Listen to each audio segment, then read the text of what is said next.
2023년 새해 첫날 첫 주일입니다. 오늘 우리에게도 하나님이 새해부터 우리의 삶을 열어주시고 또 우리의 삶에 풍성해 주시는 그 하나님의 은혜가 넘치는 귀한 말씀의 시간, 오늘 예배 시간 되기를 주님의 이름으로 축원드립니다. 우리 옆에 있는 분들과 함께 이렇게 한번 인사하고 말씀의 은혜 나누겠습니다. 새해 복 많이 받고 많이 나눠주십시오. 시작. 새해 복 많이 받고 오늘 우리 성도들은요, 새해 복 그냥 많이 복 받는 사람만이 아니라 우리 복의 통로, 그렇죠? 우리 축복의 통로로서 복을 많이 나눠줄 수 있는 그런 사람들이 되어야 합니다. 재밌는 이야기부터 좀 하려고 합니다. 여러분, 성경 지형에 대해서 재밌는 사실 알고 있습니까? 여러분, 성경에서 나타나는 대표적인 지형들이 있습니다. 뭐 지형은 이렇죠. 산, 바다, 평야, 광야, 그리고 강이 있습니다. 네. 여러분, 산과 바다가요, 그러니까 이 성경에서는 대조점을 이룹니다. 재밌어요. 산은 어떤 곳이냐? 산은 보통 하나님을 만나는 신성한 장소입니다. 성경에서의 산은 그래서 모세가 시내산에서 뭘 받아요? 십계명을 받잖아요. 그렇죠? 모세가 시내에서 십계명을 받아요. 예루살렘과 예루살렘 성전이 어느 산에 지어져요? 바다 해변가에 지어져요? 모래 위에 지어지면 무너지잖아요. 어디에 지어져요? 무슨 산? 시온산에 지어져요. 시온산에 지어지죠. 선지자들은 어디서 기도해요? 산에 올라가서 기도. 예수님도 산에 올라가서 기도하셨어요. 즉 구약이든 신약이든 성경에 나오는 산은 하나님을 만나는 장소예요. 하나님이 임재하시는, 하나님의 뜻을 받는 거룩한 장소예요. 근데 이제 거기에 대조적으로 바다는 어떤 장소냐면 바다는 혼란과 고난의 장소입니다. 출애굽하는 이스라엘 백성들을 막은 건 뭐예요? 홍해 바다였어요. 그렇죠? 홍해 바다였어요. 다시스로 도망가는 요나가 풍랑을 만난 곳도 어디예요? 바다입니다. 그렇죠? 제자들이 갈릴리 바다에서 바람을 만나 두려워한, 즉 바다는 주로 혼돈과 두려움의 장소였습니다. 그도 그럴 게 여러분, 또 우리가 좀 알아야 될 게 뭐냐면 현대 우리는 지구가 어떻다고 여겨요? 지구의 모양이 어떻다고 여깁니까? 동그랗다고 여기잖아요. 근데 예전 고대 사람들은 지구의 모양이 어땠다고 생각했을까요? 평평했다고 생각합니다. 그래서 바다에 배를 타고 쭉 가다 보면 그 끝에 도달하면 어떻게 될까요? 낭떠러지에 떨어진다 라고 여겨지게 되었던 거예요. 그러니까 이 바다라는 건 어떤 곳이냐면 그 끝으로 가면 끝없는 낭떠러지에 떨어져지는, 즉 미지의 세계이자 공포와 혼란의 장소가 바로 바다였습니다. 그래서 성경에도 보면 바다는 그런 장소들로 보통 우리들에게 등장합니다. 평야와 광야도 그 의미가 서로 대조적으로 등장합니다. 그래서 여러분, 이 평야, 사람들이 살 수 있는 평야는 어떤 곳이냐면 약속의 성취와 축복과 안정을 주는 곳이 평야입니다.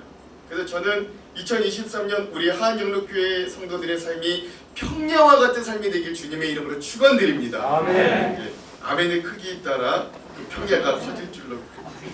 근데 광야는 시련과 연단을 의미하는 땅입니다.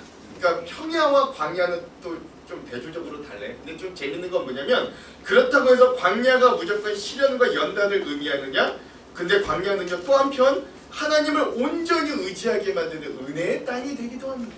이게 또 성경에 나오는 평야와 광야의 대조적인 차이입니다. 그런데요, 좀 이 성경의 지형에서 또 굉장히 좀 특별한 위치를 차지하고 있는 게 있는데 그게 바로 강입니다. 강은 좀 특별해요. 저는 오늘 좀 이 강에 대해서 집중해 보고자 하는데요. 강은 땅과 바다를 이어줍니다. 그리고 그 강줄기는요, 땅에 물을 대주어서 생명이 살게 하고 그 강물이 바다로 흘러들어가 바다까지 살리는 생명의 젖줄이. 그래서 성경에 나타나는 강물은 모든 것을 살리는 생명줄로 표현됩니다. 그리고 이러한 강물은 생명을 살리는 생명수, 생수라고 이름 지어지기도 합니다. 근데 여러분 재밌는 건 뭐냐면 성경에 이러한 강, 즉 생수에 대한 족보가 있다라는 건 여러분 혹시 아셨습니까? 이 생수에 대한 족보가 있어요. 예. 우리가 좀 한번 그것들을 먼저 좀 보려고 하는데요. 먼저 창세기 2장 10절을 한번 읽어볼게요. 창세기 2장 10절 함께 읽겠습니다. 시작. 강이 에덴에서 흘러나와 동산을 적시고 거기서부터 갈라져 에덴으로 이르렀으니. 아멘. 그렇습니다. 강이 어디서부터 흘러나온다고요? 에덴 동산에서부터 강이 흘러나와서 몇 가지로 뻗어나가요? 네 곳의 근원으로 흘러가더라 라고 이야기합니다. 그래서 어떤 학자들은 이거 보고 세계사의 문명이 시작되는 낡은 문명, 메소포타미아 문명, 인더스 문명, 황하 문명을 이게 이야기한다라고 세계 4대 문명을 이야기하기도 한다라고 이야기해요. 즉 하나님은 창세 때부터 강, 즉 생수를 온 세상에 흐르게 하셔서 온 세상에 하나님의 생명이 풍성하게 만드시는 것. 이 강물을 흘려주시는 거예요. 근데 인간이요 그런 생수를 가지고 문명을 만들었는데 그 문명을 만들되 하나님 앞에서 죄악된 문명과 문명을 만들었어요. 바벨탑을 쌓듯이 하나님 앞에 도전하며 본인들이 하나님처럼 되고 싶어 하였고 하나님의 방법과 질서보다는 그 강줄기가 그들에게 주었던 잉여 생산물을 가지고 그 불을 가지고 힘을 가지고 힘과 돈의 질서를 더 숭배했어요.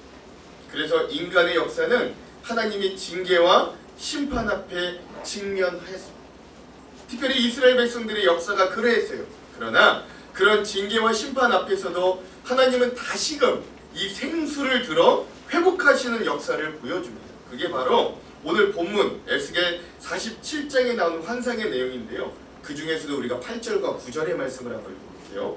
오늘 본문의 8절과 9절 읽겠습니다. 시작. 그가 내게 이르시되 이 물이 동쪽으로 향하여 흘러 아라바로 내려가서 바다에 이르리니 이 흘러내리는 물로 그 바다의 물이 되살아나리라. 이 강물이 흐르는 곳마다 번성하는 모든 생물이 살고 또 고기가 심이 많으리니 이 물이 흘러 들어가므로 바닷물이 되살아나겠고 이 강이 이르는 각처의 모든 것이 살 것이며.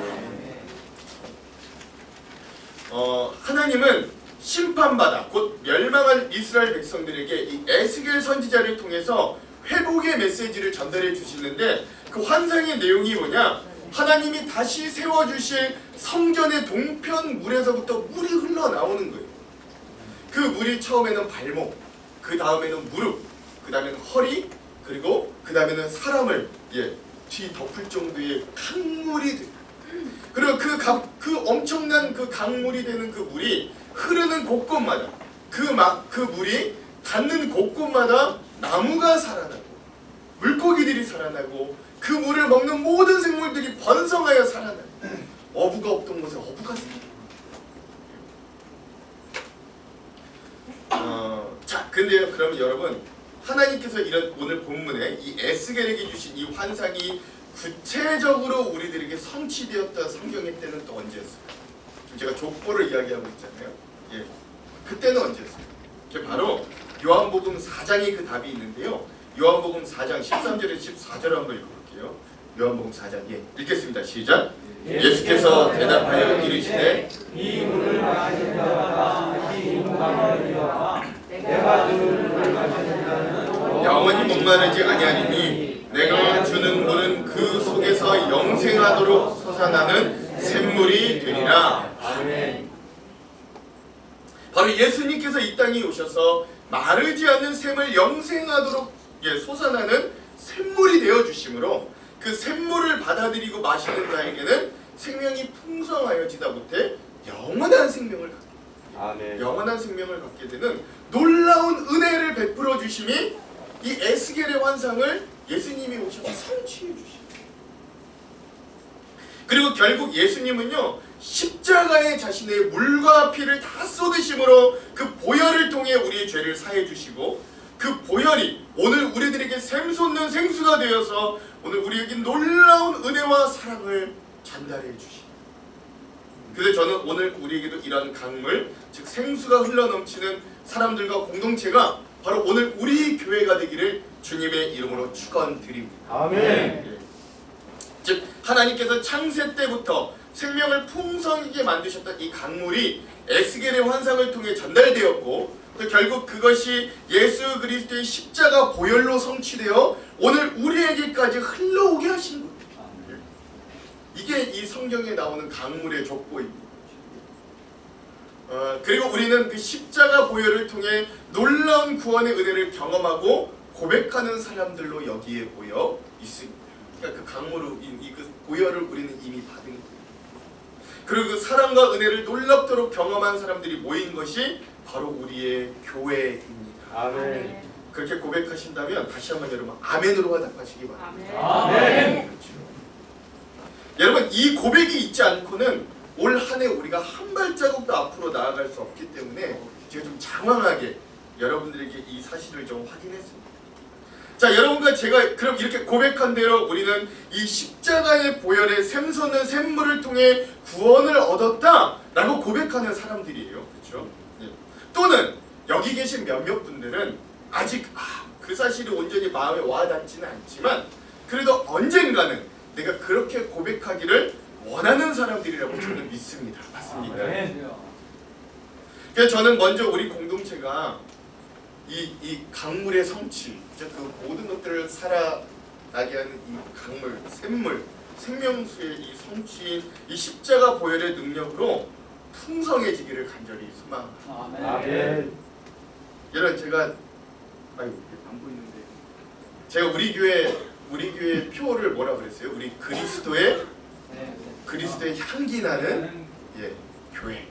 그리스도의 향기 나는 교회가 제가 목표하는 가장 큰 목적 방향입니다. 최종 목적지라고 할 수 있으면 그래서 그런 그리스도의 향기 나는 삶, 그리스도의 향기 나는 교회가 되기 위해 제가 5가지 목표를 잡았거든요. 그 중에 첫 번째가 제자가 되는 삶입니다. 제자가 되는 삶. 우리 작년에 이 변화되는 존재 그리고 제자가 되는 공동체라고 한 해 동안 열심히 살아냈어요. 그렇죠? 자, 그리고 두 번째가 뭐냐면 건강한 교회가 됩니다. 아멘. 그래서 우리가 제자가 되는 교회는 작년에 하고 끝난 게 아니라 이제 계속 제자가 되는 교회들로 이제는 계속 살아낼 겁니다. 그럼 거기에 뭘 더 얹을 거냐면 건강한 교회가 되기 위해 올 한 해부터 더 거기에 얹어갈 거예요. 그 중에 저는 건강한 교회란 어떤 교회라고 여겨지냐면 건강한 교회는 이렇게 모여서 쌓여서 그냥 고여 있는 곳은 저는 결코 건강하다고 여겨지지 않습니다. 뭔가가 흘려 보내줘야 돼요. 그곳에서부터 뭔가가 흘러나와야 돼요. 그것이 저는 건강한 교회라고 여기거든요. 그래서 저는 오늘 우리가 그러한 건강한 교회들을 올 한 해 다시 한번 좀 만들어가는 시간들이 좀 되었으면 좋겠다. 근데 그러기 위해선 우리가 먼저 계속해서 제자가 돼야 되겠다라는 것들을 여러분들에게 말씀하는 겁니다. 저뿐만 아니라 우리 성도들에게 제자 훈련을 계속할 수 있는 문화와 조직을 저는 어떻게 해서든 만들어갈 거예요. 그리고 그러한 우리 교회 공동체가 우리 스스로만을 위한 공동체가 아니라 그것들을 흘려서 나누는 공동체로 설 수 있도록 우리가 다 같이 힘을 내었으면 좋겠습니다. 그래서 올 한 해 2023년 우리 하안장로교회 공동체는 이런 생수가 우리 교회와 가정과 또 각 개인의 삶에 넘쳐 흐르는 한 해가 되기를 간절히 소망합니다. 자, 그런 의미에서 우리 2024년 표어를 다시 한번 같이 한번 외쳐봤으면 좋겠어요. 제가 선창할 테니까 여러분 따라해 주시면 감사하겠습니다. 샘솟아 풍성한 공동체, 흘려주어 나누는 교회. 한번 해볼게요. 샘솟아 풍성한 공동체, 흘려주어 나누는 교회. 풍성한 공동체, 흘려주어 나누는 교회.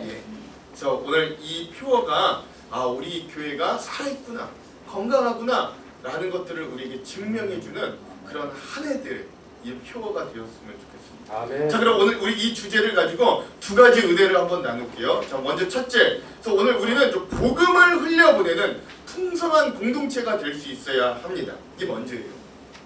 사랑하는 성도 여러분, 사랑과 복음 이 두 가지 공통점이 있습니다. 혹시 뭔지 아십니까? 사랑과 복음 이 공통점이 있어요. 뭔지 아십니까? 나누면 나눌수록 주면 줄수록 그게 풍성해지더라. 아멘. 이게 공통점이에요. 근데 여러분 사실 세상 이치는 어때요? 나눠주면 나눠주면 어떻게 됩니까? 내가 내 것을 주면 어떻게 됩니까? 고갈돼요. 그렇죠?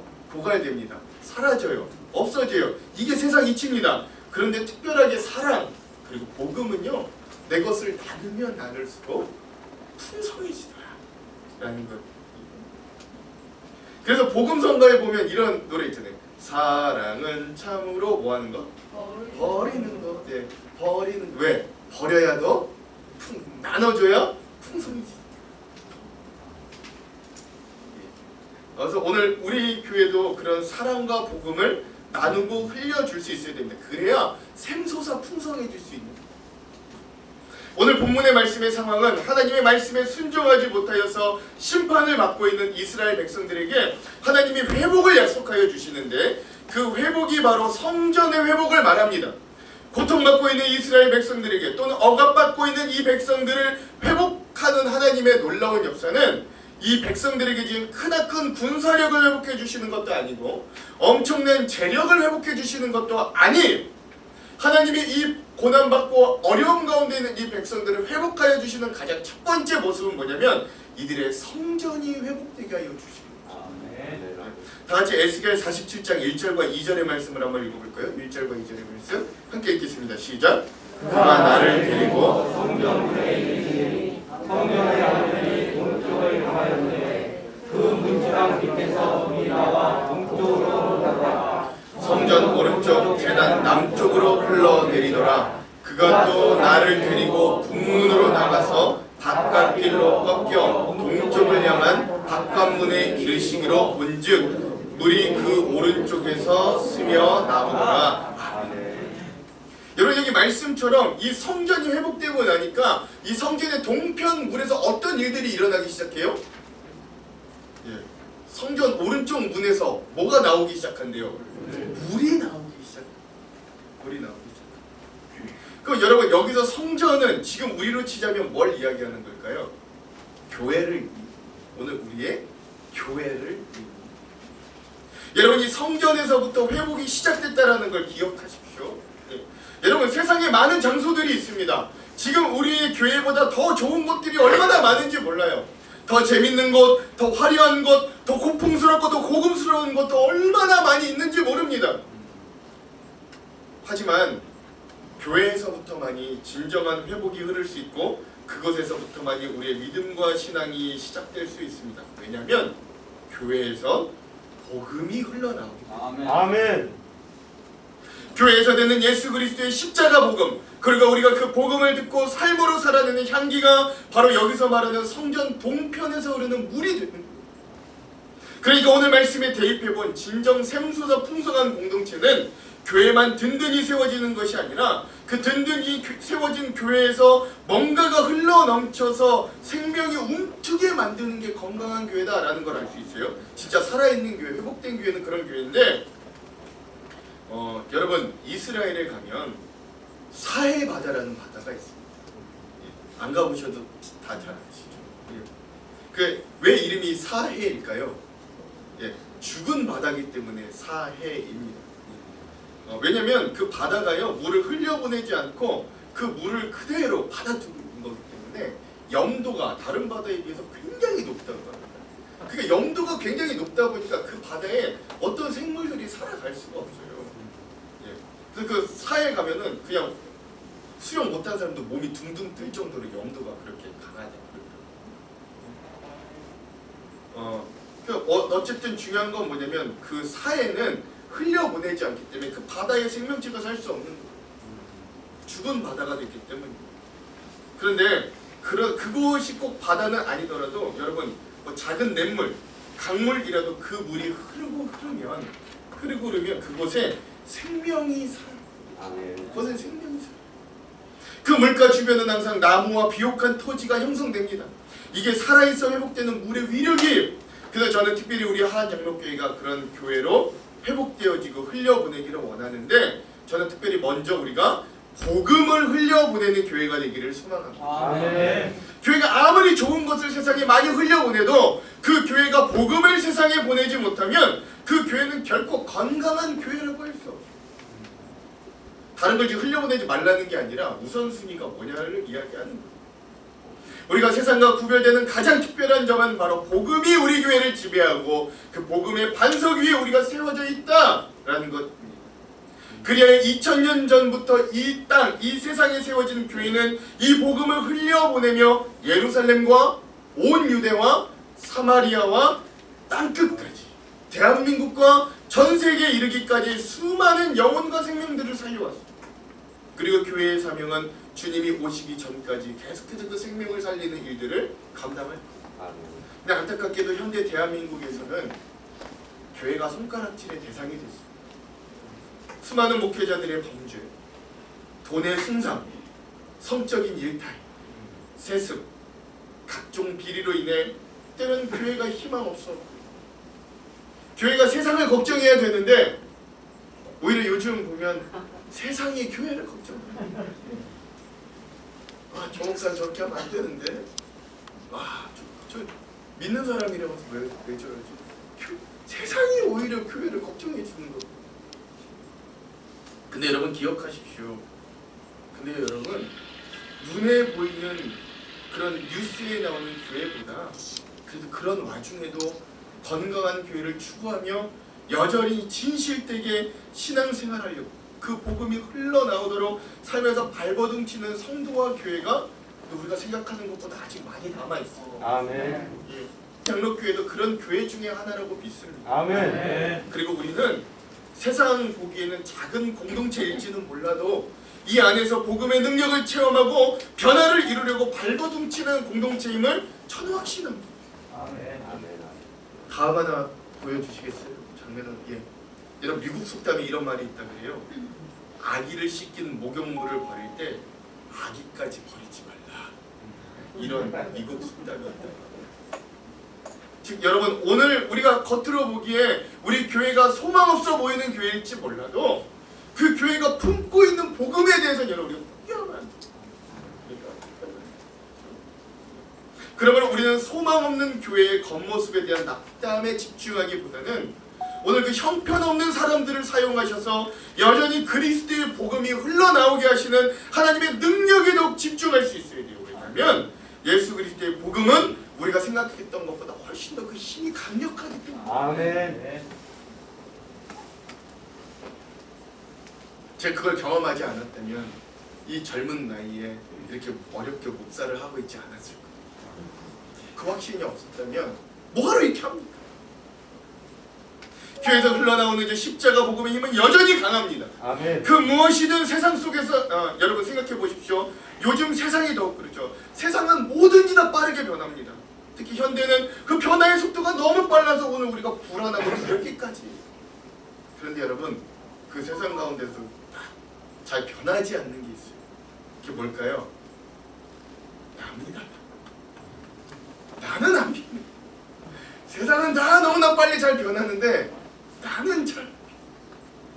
내 성격, 내 기질, 내 고집, 내 철학, 내 방식, 내 자존심, 내 약점, 이거 아무리 시간이 많이 지나서 잘 변하지 않아요. 근데 여러분, 이 십자가 은혜를 경험하고 받아들인 영혼들은요, 놀랍게도 내가 변화되는 걸 경험하게 돼요. 아멘. 아멘. 나뿐만 아니라 주변 사람들이 내가 변화되는 모습을 보고 실로 놀라워하는 인생이 됩니다. 무엇보다 뜨겁게 나를 사랑하시는 예수 그리스도의 사랑을 경험하고 나니까 이젠 더 이상 다른 것으로 내 인생을 채우려고 하지 않는, 인생의 의미와 가치를 진정 찾아내고 충만히 채워지는 인생이 됩니다. 나를 인격적으로 만나주신 예수 그리스도를 알고 나서 보니까 나도 다른 이들에게 인격적으로 대하게 돼요. 왜냐하면 나를 위해 죽으신 그 주님, 나를 인격적으로 만나주신 주님이 내 주변의 친구, 내 옆에 사는 이웃, 심지어 나를 힘들게 하는 저 원수 같은 사람들을 위해서도 죽으셨다라는 걸 알게 되기 때문에. 그래서 진짜 예수를 만난 사람은 남 쉽게 미워하고 정죄하지 못해요. 더 이상 내 인생의 중요한 목적이 돈 벌어 즐겁게 잘 먹고 잘 사는 게 아니라 저 하나님 나라가 나를 통해 이 땅 가운데 어떻게 이루어질까를 고민하는 인생이 되는 거예요. 내가 만난 주님, 내가 만난 예수님이 너무 좋아서 다른 사람들도 좀 그 예수님 만났으면 좋겠는 거예요. 그래서 목사님이 시키지 않아. 전도상으로 금돈반 되는 반지를 굳이 주지 않아.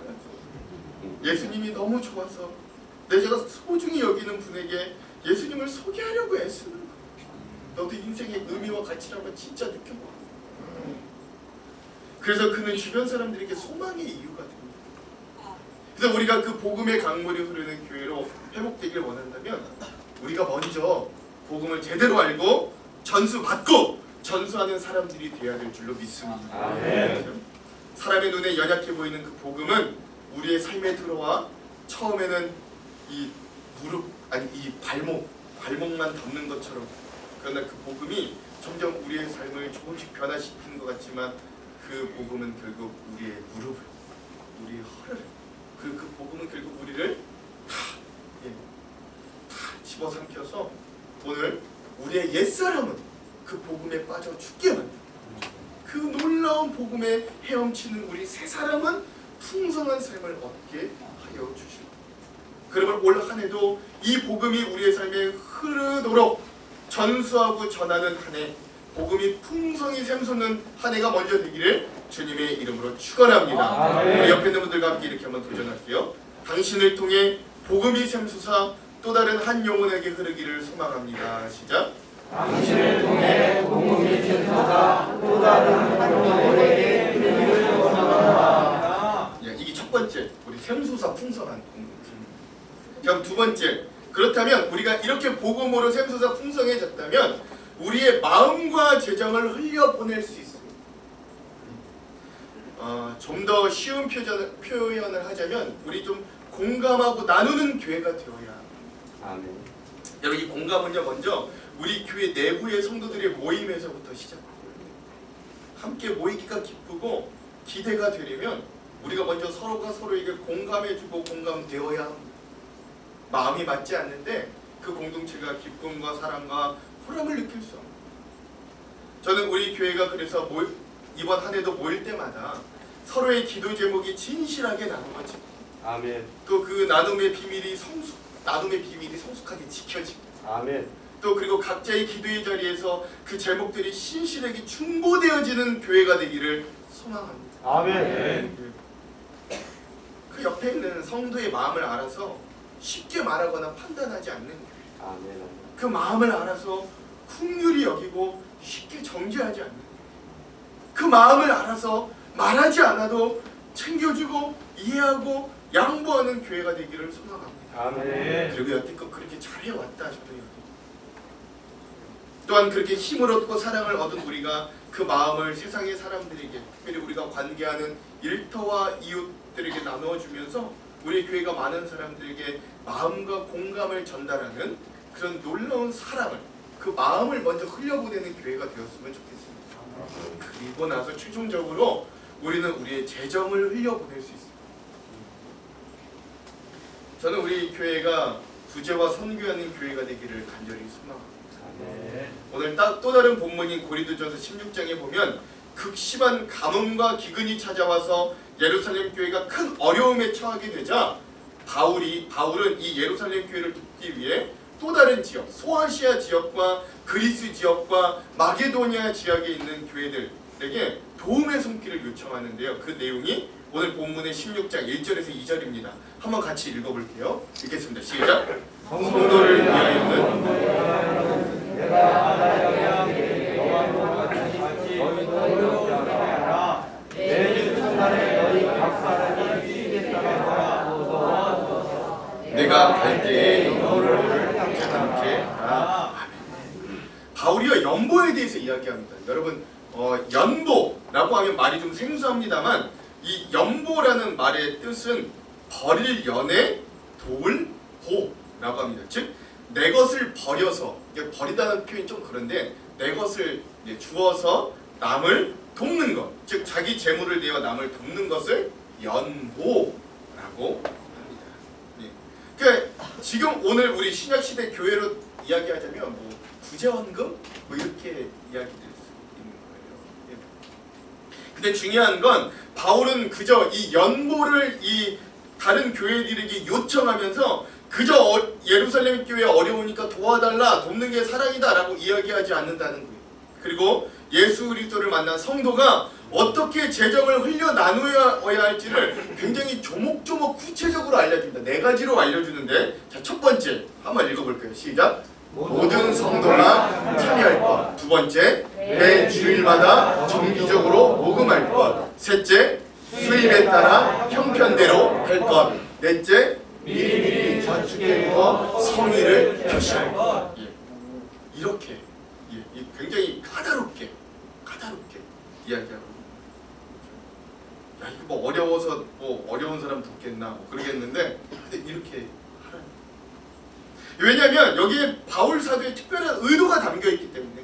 그건 바로 구제와 헌금을 할 때 우리 성도들의 자세가 어떠해야 되는가를 잘 알려줘요. 먼저 첫 번째, 신앙인들이 구제할 때, 내 것을 나눌 때는 어떤 생각을 가져야 되냐면, 그게 진짜 내 것을 나누어 주는 게 아니라 내가 하나님께 먼저 받은 사랑과 은혜를 그냥 되갚아주는 은혜를 가지라는 거예요. 내가 주면 나의 공로가 되나, 내가 갚는다는 건, 여러분 그건 내 공로가 아니에요. 그냥 갚는 거예요. 그렇죠? 주면 공로가 되는데 갚는 건 공로가 되죠.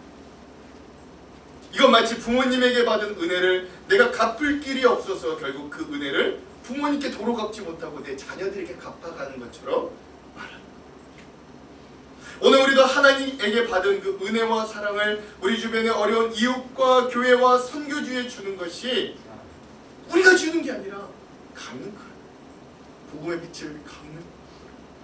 그럼 그곳에 은혜와 사랑이 넘쳐날 줄로 믿습니다. 아멘. 이렇게 말한 첫 번째 의미예요. 자, 그럼 그 다음에 바울 사도가 한마디를 더 붙이는데 그 말이 굉장히 명언 이야기입니다. 다 같이 고린도전서 16장 3절 한번 읽어볼게요. 시작. 내가 이를 때에 너희가 인정한 사람에게 편지를 주어 너희의 은혜를 예루살렘으로 가지고 가게 하리니. 아멘. 즉, 이 바울 사도는 이 연보, 즉 이들이 모은 이 돈, 이 재정의 흘림을 뭐라고 이야기하냐면, 너희의 뭐를? 은혜를 예루살렘에 가지고 가게 하라 라고 이야기합니다. 여기서 은혜를 가지고 간다라는 말에 우리가 좀 주목할 필요가 있습니다. 사실 여러분 따지고 보자면 바울은 소아시아 교회들이 헌금한 돈을 가지고 지금 어려움에 처해 있는 예루살렘 교회로 가고 있는 거예요. 그런데 그게 다가 아니라 그 속에 뭐가 담겨 있어야 되냐면, 돈뿐만이 아니라 그 안에 은혜가 담겨 있어요. 아멘. 이 교회들의 마음이 담겨 있어요. 그 사랑의 손길 안에 기도가 담겨 있어요. 그 사랑의 물질 안에 은혜가 담겨 있어요. 그 안에 우리의 고백인 감사가 담겨 있어야 되고, 오늘 우리의 정성이 담겨 있어요. 그제서야 그 돈이 세상의 어떤 구제비와는 다른 어떤 하나님의 연보, 하나님이 기뻐하는 연보, 구제, 헌금이 되더라 라고 하는 것. 즉, 이 은혜를 가지고 간다. 이 얼마나 중요한 말씀인가. 돈을 가지고 가는 거. 교회에서 재정을 나누는 게 그저 그냥 어려운 사람에게 그냥 내 거 줄게, 이게 아니라. 오늘 그래서 우리 교회 공동체도 우리가 이제부터 이 재정을 흘려 보내는 일들을 할 때 많은 사람들에게 이런 은혜를 끼치고 살아가고 나누고 베푸는 귀한 한 해와 또 우리 인생들이 되기를 주님의 이름으로 축원드립니다. 아멘. 그러므로 살아가는 우리 한정목교회 성도 여러분, 올 한 해 우리가 이러한 마음과 재정을 나누는 한 해가 되기를 소망합니다. 아멘. 물질이 있는 곳에 마음이 있다. 물질이 있는 곳에 마음이 있다. 진정한 그리스도인들의 회심은 머리가 회심하고요, 가슴이 회심하고요, 그 다음에 뭐가 회심해야 되게요? 지갑이 회심. 지갑. 계속 제가 말씀드리는데 오해하지 마십시오. 교회에 뭐 무조건 헌금을 많이 내라 그런 이야기가 아니에요. 지갑의 회심은 오늘 우리의 마음이 담겨 있는 물질을 우리가 어디에 쓰고 있나를 되돌아보라는 거예요. 그래서 우리 삶에서 은혜를 나누는 이 재정의 회심에도 여러분 올 한 해부터는 용기 있게 도움 참여해 주시기를 소망합니다. 그래서 올 한 해 우리 교회는 각 가정마다 그게 소정의 금액이라도 선교 헌금과 장학 헌금을 매 월마다 지정하여 정기적으로 좀 드리려고 합니다. 올해부터 헌금 봉투도 제가 물어보지도 않고 강제로 다 준비해놨어요. 작은 것이라도 우리의 마음이 모이면 우리의 사랑과 정성이 모아져서 분명 그게 필요한 곳들로 흘러 들어갈 때 그 물질이, 그 은혜가 생명을 살리고 소망이 되는 물질이 될 줄로 믿습니다. 아멘. 저는 그게 우리 교회가 정말 살아있는 이 증거 중에 하나라고 생각하죠. 사랑하는 성도 여러분, 사랑의 실천이 바로 은혜입니다. 이 실천에서 다른 이들이 은혜를 경험하고 다른 곳으로 향하던 발걸음을 옮겨 하나님께로 돌아가게 됩니다. 우리의 구제에 은혜가 묻어나게 하라. 우리의 도움에 은혜가 묻어나게 하라. 우리의 사랑에 하나님의 은혜가 묻어나게 하라 라고 하는 이 바울의 명령에 귀 기울이면서 우리가 올 한 해도 이 사랑의 실천으로 가득가득 채워가시는 저와 여러분이 되기, 우리 한정록교회가 되기를 주님의 이름으로 축원합니다. 아멘. 우리 옆에 있는 분들과 함께 이렇게 도전해 볼게요. 사랑의 실천을 잊지 마십시오. 우리의 작은 손길이 생명을 살립니다. 시작. 사랑의 실천을 잊지 마십시오. 우리의 작은 손길이 생명을 살립니다. 말씀을 마무리합니다. 오늘 성전, 즉 교회로부터 뭔가가 흘러나오는 것은 바로 우리의 모든 것을 살립니다. 그 물이 흘러 시내로 가고 시내의 물이 강물로 가고 강물이 바다로 가서 모든 생명을 살리고 열매를 맺게 하고 약이 되기, 우리 교회가 추구하는 복음의 힘도 바로 이렇게 흘려서 모든 것을 살리는 건강한 교회가 되는 것임을 여러분 잊지 마십시오. 복음의 힘은요, 진짜 복음의 힘은 죽은 것을 살리는 거예요. 죽은 우리의 영혼을 다시 살리고 죽어있는 우리의 믿음의 실천을 다시 불태우고 아멘. 죽어있는 우리의 생활신앙을 다시금 일으키게 하는 것이 진짜 복음이 샘솟아 있어요. 그리고 나만 사는 게 아니라 복음을 믿는 나로 인하여 내 주변과 나의 환경이 살게 되는 것. 그래서 그 마음으로 우리는 복음을 넘어서서 물질을 나누는 사람들로 될 수 있는 거예요. 자, 그러므로 여러분 이제 우리 결단합시다. 아멘 크게 하라는 얘기예요. 결단합시다. 자, 그러므로 2023년 올 한 해 오늘 우리들로 인하여 변화가 시작되기를 축원합니다. 아멘. 여러분으로 인하여 우리 교회가 건강해지기를 축원합니다. 아멘. 여러분으로 인하여 우리의 가정과 이웃과 우리가 출근하는 직장과 사업에 하나님의 그리스도의 향기가 풍겨나기를 간절히 축원합니다. 아멘. 그래서 우리 하안장로교회 성도들이 가는 곳에는 이런 생명 살림이 있기도 축원합니다. 아멘. 올 한 해 우리가 이런 복음을 흘리고 또 우리의 마음을 흘리고 우리의 재정을 흘리는 그런 건강한 교회, 살아있는 교회로 우리의 교회 공동체를 만들 수 있는 저와 여러분의 그런 한 해가 되기를 주님의 이름으로 축원합니다. 아멘. 축원합니다. 아멘.